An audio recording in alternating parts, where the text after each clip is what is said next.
സങ്കീർത്തനങ്ങൾ അദ്ധ്യായം 61.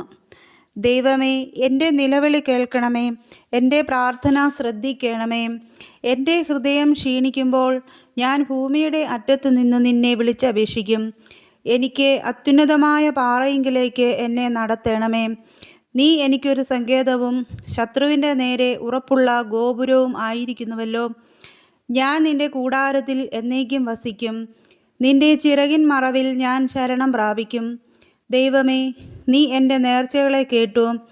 നിൻ്റെ നാമത്തെ ഭയപ്പെടുന്നവരുടെ അവകാശം എനിക്ക് തന്നുമിരിക്കുന്നു. നീ രാജാവിൻ്റെ ആയുസ്സിനെ ദീർഘമാക്കും. അവൻ്റെ സംവത്സരങ്ങൾ തലമുറ തലമുറയോളം ഇരിക്കും.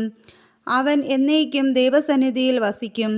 അവനെ പരിപാലിക്കേണ്ടതിന് ദയയും വിശ്വസ്തതയും കൽപ്പിക്കണമേ.